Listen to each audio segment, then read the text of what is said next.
Tell me we ready. I'm live, man. They've been waiting on you, man. You've been going about the whole summer, man. You ain't checked in. What's good?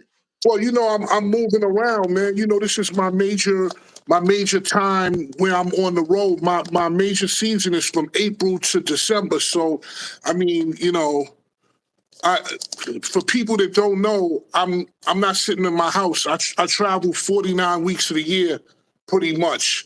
Whether I'm just doing my setup or doing my regular season. So I was in England yesterday when we spoke. I got to Houston. I'm leaving Houston right now, getting ready to go to New York, fly to Thailand, Malaysia, shit like that, man.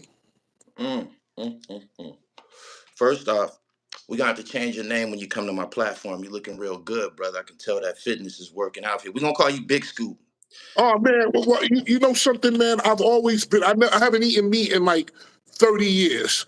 Like actual pork, chicken, pork, chicken, fucking regular meat for 30 years. Fish, I have salmon and shrimp from time to time, but I think that saved me a lot. And, just I'm on a system that kind of helps me regulate my blood sugar and shit. It's natural, so I'm working, man. Like I don't want to be in my 60s and can't bend down. So I'm on that shit. Right. Even though I'm fat, if you go look at my shows, you'll see that I run up and down the stage just like everybody else. So I'm blessed. Okay. Speaking of being in your 60s, Keffe D was arrested for the murder of Tupac Shakur, and he's in his 60s. How long did it take that news to reach England? I got it. Well, the world is so instant right now. I was literally at the stage getting ready to get on in a place called Skegness, England, on the coast of England. And it came through the phone, like 4 phone calls later, as I'm walking on stage, I get a call from you. You like, yo, you heard that shit? I'm like, yup, I heard it, man. For me, I remember where I was when I found out that Tupac got shot. That was the night. Please share. Do share. I was at the. That was the night of the Tyson Seldon fight, and that was in Las Vegas. I happened to be in. I think I might have been in North Carolina performing, and I always had a rule for myself. All the big, super big events, don't attend. Why is that? That actually sounds smart. That sounds strategic and smart. If it's a super big event and it's a gathering of many niggas, I'm not going. I'm not going. Like I'm not with the shits, man. Like let me fall back and stay low, keep it low. And I remember I was just finishing DJing, and back then there were no page. There was like the pager. Mm-hmm. Like the information page. It was what was it called? A two-way. The two-way, and it came through the two-way that Tupac had got shot. Now, when I got that information, I was like, man, they're gonna be all right. Yeah, that ain't shit. Nigga got shot before. It's like Tupac was super nigga to me. Like, you know what I'm saying? Like, he was just that kind of dude. And he had a strong constitution, and whether he smoked weed or not, or whatever y'all want to say, he was extremely healthy. You got to remember, his family were Black Panthers. They had the live to eat mantra, all of that shit down. So he was healthy. I wasn't worried about him. And I was like, yo, he'll survive. He'll be good. And right after that, the tape came out of what happened. And I saw him in there with Suge and them fighting them dudes. Now, I didn't know who those dudes were. But when I found out days later that they were official, like certified street gangsters and trigger men and killers, I said, man, there's your answer right there. You can't go playing with dudes like that. First of all, Tupac should have never been there. And one of the homies just said, wait up, hold on, bro. Get the fuck to the back, bro. This ain't you.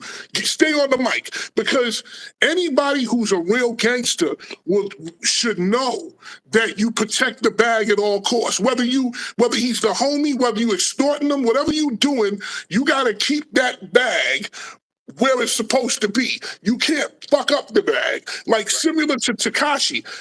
I don't care what blood business is, blood business is going on. That's not my thing. I'm not a gangster. I don't know. But I do know if you got a prized possession that's bringing money in, you keep that nigga over there. Right. I'm seeing some of the comments. Everybody is glad for justice for Tupac. I am too. I was a Tupac fan. I felt it, we was robbed of one of our greatest entertainers. But I'm reading a lot of my comments, and people have become fond of Keffe D from him being online and shit like that. And I seen people say, "Damn, that's fucked up. He going to jail for defending his family and shit." Like that's what people are saying in the comments, man. Like he going to jail because a grown nigga jumped on some grown niggas jumped on his nephew, and they got busy. You know what I'm Right. saying? That's just something that's being mentioned, and it kind of makes you say, "Well, damn, right? He was defending his family and shit." You know something, man? I am not here to say what should have been done, what shouldn't have been done. Y'all niggas are at a fight.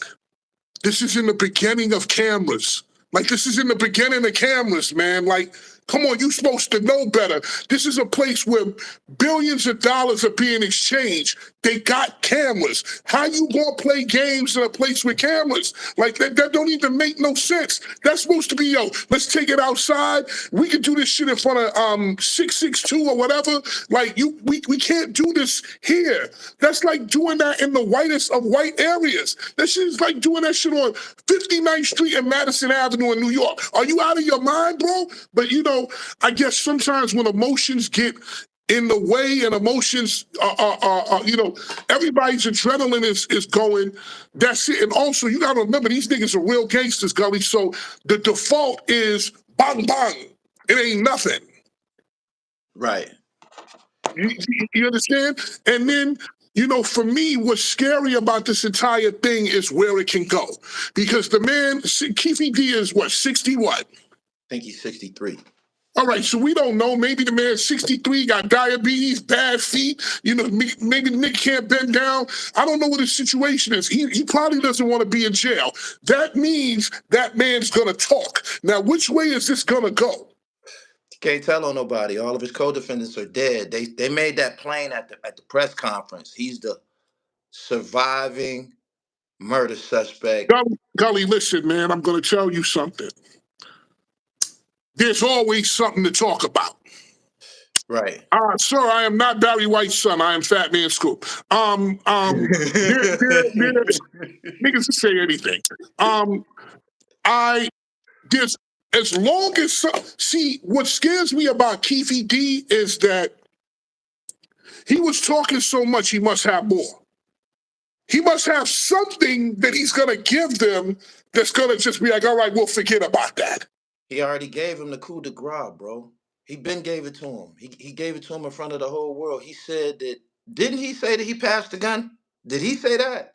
Man, you know something? I can't. I almost. I feel that I heard him say that he passed the gun.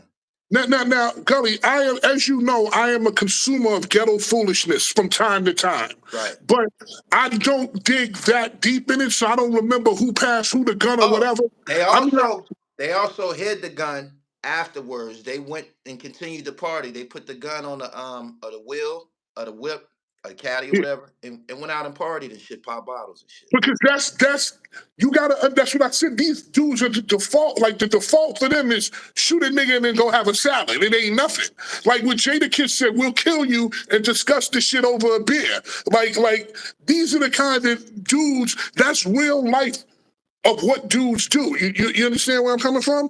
I'm just afraid of where this goes. Are we gonna go down, the Von Zip route? Are we gonna go down all of that stuff? And oh yeah, again, I expect all of it. Anything that we weren't privy to all of these years, because we've been following the story since 1996. We gonna get yeah, the inside shit now. We gonna get the somebody, investigative shit now because so- he somebody, has to probably go to a trial or something like that. You know what I'm saying? Like if he plead, they gonna whack him. If he plead out, they gonna whack him. You're old man. They gonna whack him. So he Right. might as well go to trial and shit. You know what I'm saying? Right. Somebody in the comments just said he's going to tell 50 years of criminal shit. He is. He's going to tell whatever it takes to get out of that shit. Now, I am fearful of where it will go. As far as Von Zip is from my neighborhood in Harlem, a notorious gangster.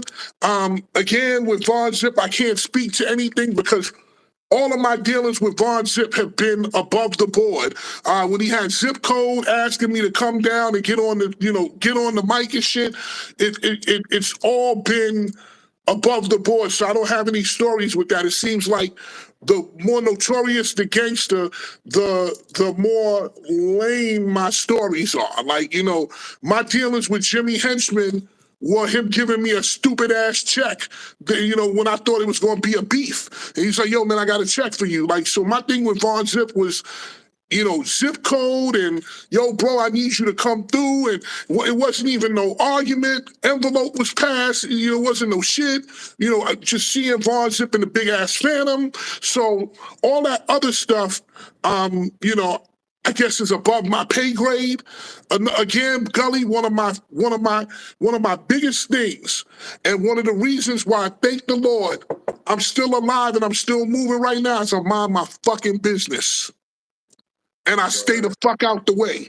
So, I do the 1-2, I come in the club, do the 1-2, and then I'm gone. I don't sit around, be talking to niggas too much and hanging out. I know what I know because I was in the mix of working at Hot 97. So we were in the mix of everything. However, I don't go and mix in it. Does that make sense to you? Absolutely. It's a good way to keep. It's reflective of your lifestyle. Your passport stay all mumped up. You know what I'm saying? Exactly, bro. I just got a new passport. Every year I go through a passport. I have to do my passport. Damn, you ran through a whole book in a year? Bro, every year I go and renew my passport. Every year. Damn.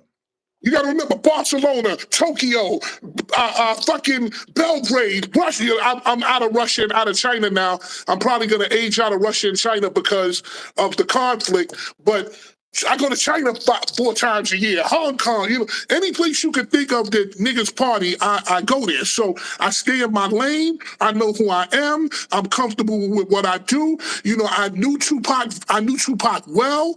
I didn't know him super well, but I knew him well enough. I want to leave you with this, bro. There was because I'm getting on a flight to Houston to go. I'm in Houston. I got to go to New York to fly to fucking Malaysia tomorrow. Right. I'll leave you on a story with Tupac.